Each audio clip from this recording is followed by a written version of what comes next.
Well, hello, free people of the Rocky Mountain region, and welcome to this Free State Colorado interview. Today, I'm joined by Cory Gaines, a Colorado political writer and advocate for accountability in government. Well, Cory, I hope you are well, and thank you for joining me today. Yeah, I'm glad to be here. Well, Cory, I appreciate your work because you cover a variety of topics, and I always learn something new from reading your work. Recently, you've been writing a series of articles for Complete Colorado on media bias, and I'd like to get into some of the details. But first, Cory, why do you think news organizations are more likely to lean left than right? My guess is that it's probably the pool of people that they're pulling from. Um, I don't. I'm not a huge fan of like giant conspiracies. I think when you see a pattern, the first thing you start looking for is the simple example. Simple reasons for this pattern. And my guess is probably the people that are going into journalism at the journalism schools are the people that tend to lean left, and thus, when they get hired, they pay attention to the things that people that lean left pay attention to. Well, I think that's a great explanation, right? Because, yeah, it's like, why do certain people join certain fields of work or go to school for a certain subject? Because they're inclined towards that way. And maybe it just so happens that more left-leaning people are inclined to be journalist types or, and I would say even go into government, and not just left or right, but more of the people who want to tell everybody what to do.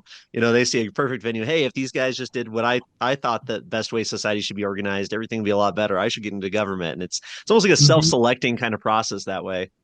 Yeah, yeah, I can see that. I mean, I think there's one thing that sort of characterizes somebody that's progressive is that they see the government as the solution to this problem and that problem and the other problem. Whereas I might be inclined to be like, oh man, that guy, there's a real societal issue there. That person needs to be more responsible in what they do instead of saying the government should tell him to do this. Right. It's where do you find that solution, right? Where do you find the opportunity for action to be taken? So Yep.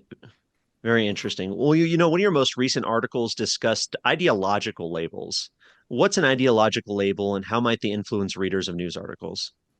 Well, so the thing that spurred it for me was an article in Colorado Public Radio where the reporters had referenced uh, Daily Wire, which is Ben Shapiro, real big name in national politics, because Daily Wire was the one that broke a story that said, "Oh, the mayor was mixed up in this," or could he be mixed up? I'm not even going to try to uncoil that knot.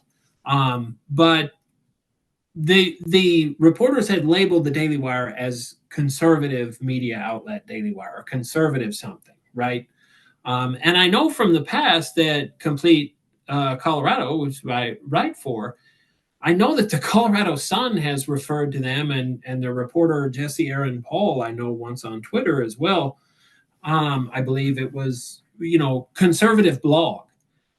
And I'm like, well, hey, wait a minute. That gets me thinking, like, why it just sort of sticks out instead of saying media outlet Daily Wire or, Independence Institute run Complete Colorado or some other such. You tag it with this label. And it got me curious. Number one, why did the reporter use that label? And number two, uh, are the Sun and CPR, are they using that label for other groups? And it turns out, no, when and how they do it's real spotty. Conservative almost always gets labeled. Hey man, pay attention. This thing is conservative. This is a story from a conservative outlet. But something like Colorado Times Recorder is just here's something from Colorado Times Recorder, not here's something from the progressive Colorado Times Recorder. And the added bit of context here is that um, the Daily Wire refers to itself as conservative, right? Colorado Times Recorder refers to itself as progressive. And so when I asked them at CPR, why did you use this? One of the answers I got was, well, they call themselves conservative. No, that's fair. If I call myself something, I don't have any right taking offense if you use that same label for me, right? But again, like I say, it's not there when they talk about progressive. Colorado Times Recorder. It's just Colorado Times Recorder. Double standard. Definitely a double standard. It's something that's been a pet peeve of mine for years. It always induces like a groan or an eye roll when I see that. When you have these media outlets, trying to be this arbiter, trying to say, hey, not only are we telling you the story, but we're going to frame the source of this information in a political lens that is sometimes a little bit more arbitrary than people might think. And really try and guide the reader into understanding what's going on through that prism, through that perspective, as opposed to just saying, "Hey, here's what these people said, here's what they're doing." When I see references to somebody being far right or this or that or conservative or and if it's somebody I've been around for a little bit, if it's somebody I know and I'm like, what, you think they're far right, you think they're, but it's so interesting to see this perspective pop up. But you brought up such a good point that so many just average Coloradans, are just reading these articles online or, reading something if they're still getting a newspaper and they see that label and it might change how they perceive that information, and that can definitely be lead to some bias for sure. Yeah. And it doesn't, it's like I wrote, it doesn't even necessarily have to be a pejorative label. It doesn't have to be an insult or being like, oh, this Trumpy organization, which for Coloradans, like 70% of Coloradans in the Front Range, I'm sure like their eyes would pop open, steam shoots out their ears if they see the word Trump. But it doesn't even have to be pejorative. It's just the fact that there's a label here and not here. Because what that is, it's a cue to somebody to think about it. It says, this thing is different. We've labeled it. This is a thing and it's different. These other things, it's a news organization and it's one of 100. And all of these are equivalent. This one is different. This is set apart.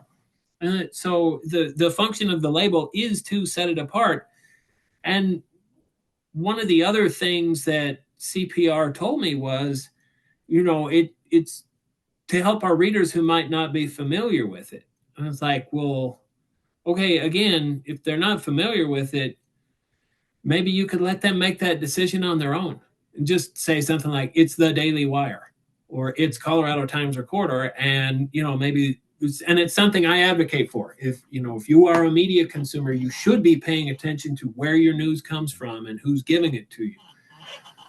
Leave it up to them to do their own due diligence instead of saying, hey, here's how you should frame this. Here's how you should understand this, you know. Oh, definitely. Couldn't agree more. I think it's so interesting. You mentioned Colorado Times Recorder, which, yeah, for people don't know, is definitely a self-identified, more progressive type of group that really, in my mind, is trying to promote Democratic candidates for office or challenge maybe Republicans or opponents to the status quo. And sometimes they use those more pejorative type of labels or ways to really Oh, frame the oh conversation. yeah. And the thing is, it's Colorado Times Recorder. Just that title alone isn't something that people might recognize as being partisan right off the bat. I mean, Free State Colorado, there's definitely a bias or an attitude there. Colorado Accountability Project, your Substack. There's definitely Mhm. some thought process there of, okay, what is this about? What is the frame that these people are operating in? But it seems like, Colorado Times Recorder almost, got to be intentional in terms of how they're titling themselves, which leads me into Colorado Newsline as well. I mean, Colorado Newsline sounds like it could be from just the AP or Scripps or some news service out there. It's just the news line. You're like, oh, just the news line about Colorado. There's not really a Yeah. lot of bias built in, but you had a really great article recently about Colorado Newsline, and I would say that they are very radical left, but they often present themselves as a more neutral source. And I think there's challenges there because other news organizations across Colorado and maybe even nationally pick up those articles. So what can you tell Mhm. us about Colorado Newsline? Yeah, yeah. I'll get to their lean here in a second, but what it is it's a national organization, and it started out of it was like a progressive think tank back east. Um, it became States Newsroom. States Newsroom then divorces from this progressive think tank, and eventually like reabsorbed its parent. Anyway, long convoluted story. It's in the op-ed, but the main thing is that they get national money. States Newsroom is the national umbrella organization. They give their money to Colorado Newsline. Colorado Newsline produces news, and then that news is given for free to anybody that wants it. It's like, hey, just spell my name right, you know. and they'll give articles. And so you've got these tiny little papers in far-flung locales. Like I talk about one out of Kiowa and then a few on the Western Slope, but they go all over. And I think the value for those news outlets is somebody's offering me free articles. I don't have to pay somebody to write it. I don't have to do anything. I can just put it in my paper and it can be content. And well, I'm sure you know what it's like, because there is some amount of pressure of like you have to have content out there, right? If you want people to keep reading. And when you look at the attribution, it'll be Colorado Times Recorder, or it's part of the Blocks Digital Collective, or it'll be Colorado Times Recorder as a nonpartisan, nonprofit news source, et cetera, et cetera, et cetera. What they don't tell you, and again, anybody that's interested, go check out the op-ed because there are links in there to where you can see what I'm talking about. What they don't tell you is that they've got this whole roster of dark money and what I would call like second order dark money, because they say, oh, well, we reveal our donors. So they say, well, it's the Jones Fund, and the Jones Fund is giving us money. And when you go to look at who's giving the Jones Fund money, so the Jones Fund money can give Colorado or State's newsroom money, you hit a wall because the Jones Fund does not disclose their donors. Or they're taking stuff directly from things that are affiliated with big, dark, liberal, big, dark money, all the while telling us that they reveal their donors and they're perfectly transparent. And then you go read stuff like by their editor, or tweets by one of their reporters, Chase Woodruff. Good God. I linked to it in that op-ed, and it's like, if you read this and you were not a real leftist progressive, do you honestly think you could trust these people to cover the news? And I would say no. Like, you look at what they write, and I'm like, there's no way that they could uncouple this level of animus, frankly, for people that are conservative from their reporting about people that are conservative. But again, none of that shows up when these articles get shared for free with, say, like the Kiowa Free Press or the Montrose Sentinel or something like that. So an unsuspecting person's just flipping through the paper, and they might see an article, and it talks about, that Uinta Run Railway, the oil that they're going to be starting to bring through the Western Slope, or that they want to. And what you're missing in that article is like, it was this big ratio. I forget the exact number, but it was this big ratio of environmentalists get quoted this much, people that have other views get quoted this much. And so if you're an unsuspecting reader and you're figuring you're going to get fed something that has some amount of fairness or balance, you're wrong. You're getting fed stuff that doesn't have balance. And I think, frankly, if you're reading one of those papers and you see something by Colorado Times Recorder, you need to know what you're getting. And I think you should be contacting that paper and saying to that paper, look, this is not plain old news. And if you're going to continue to run it, it's your paper, but you ought to label it for what it is. It's like, they're putting in something in there where it's like it's zero fat and it's got like 5 cups of butter in it. It's not what's in the can is not what's on the label.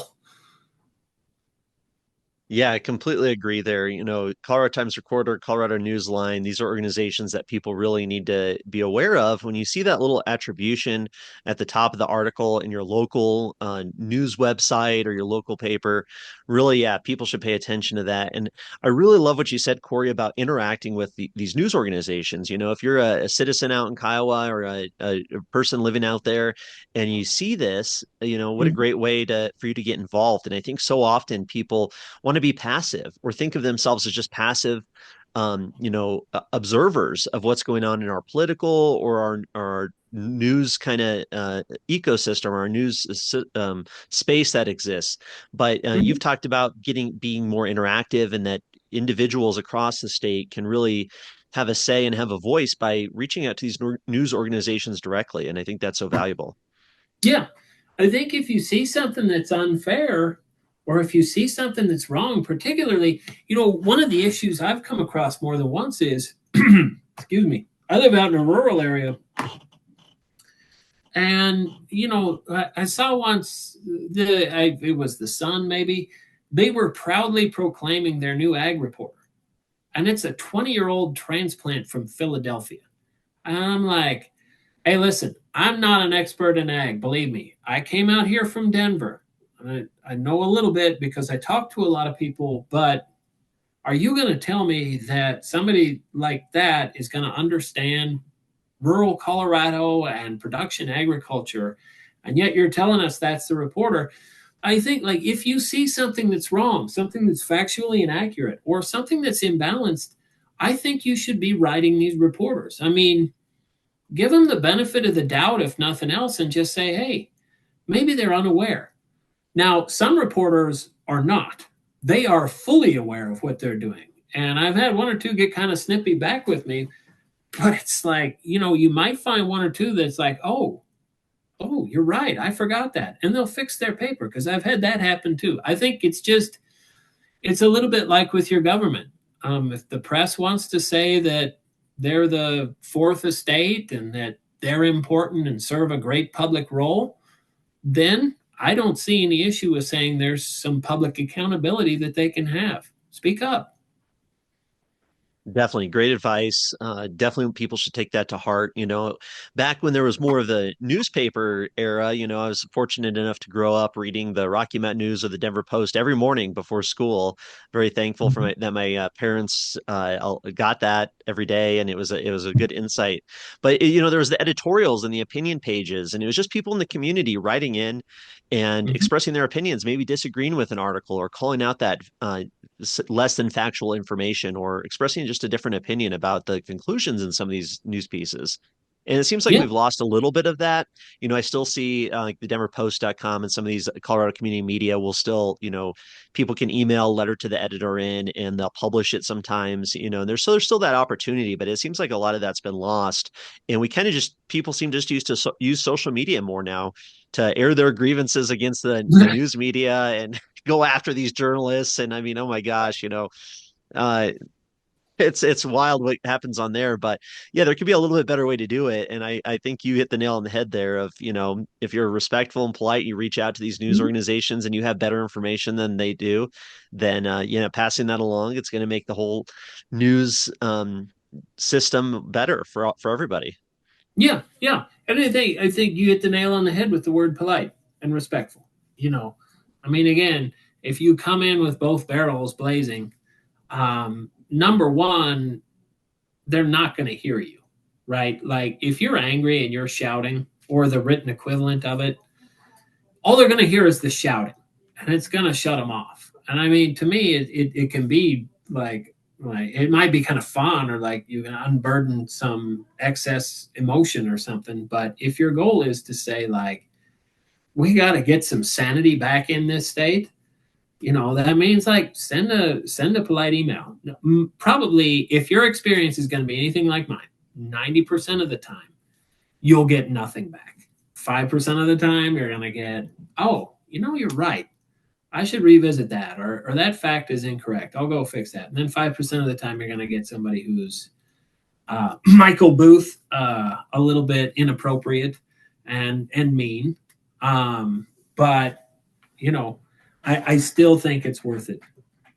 And like I said, if you're getting this shared content, number one, make sure you're paying attention to where it's coming from, and number two, make sure that whatever you're reading is being honest with you about what it is they're feeding you, because they're putting it out there. It's their responsibility.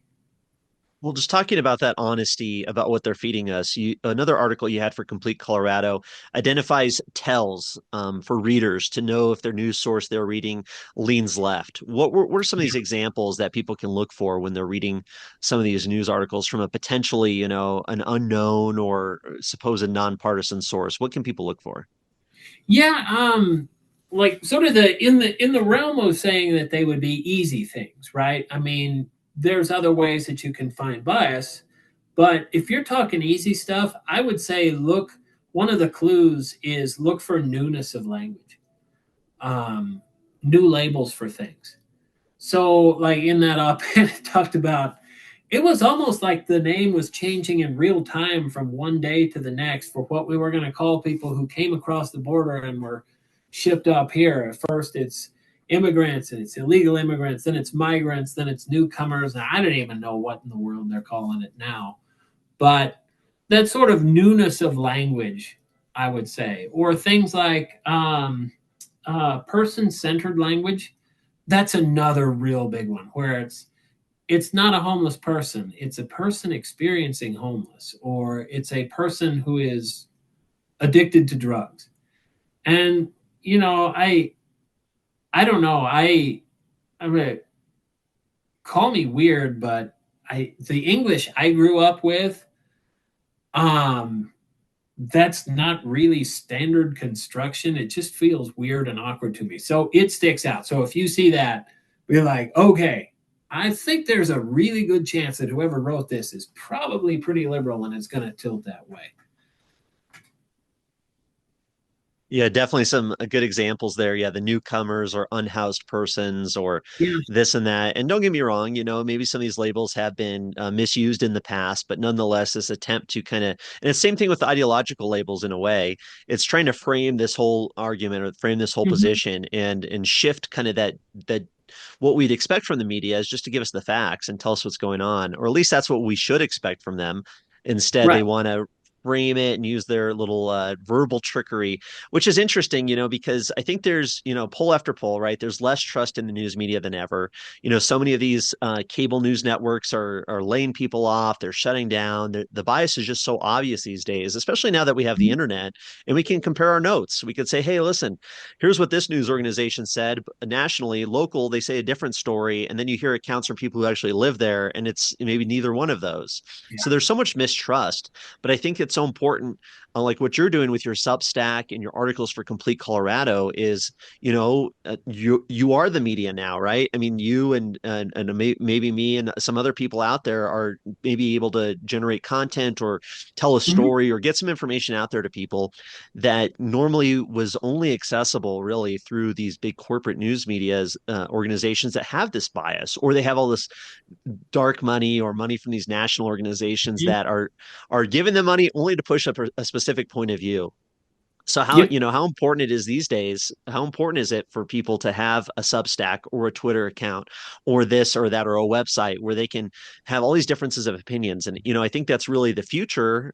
We spend so much time worried about the bias of the media now, and it is important, don't get me wrong, but also creating these new media platforms. I think there's so much value there.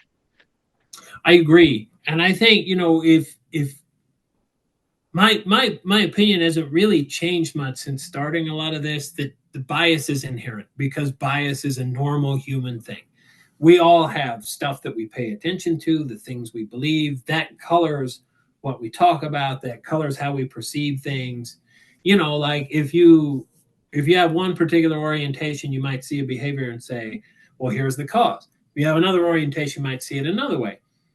So I think what I recommend to people all the time is, and it's like you were saying, read widely, lots of different outlets. Watch Free State Colorado, read Complete Colorado, read Colorado Times Recorder, or read The Sun, or read CPR. Because if your goal is to be in this little pocket and only see the stuff that you agree with, that's one thing. But my goal and my hope for most people is that your goal is to have a wide understanding of the whole thing. And the way you accomplish that is not by staying over here in your own little comfortable pocket, is like you start watching and reading everything.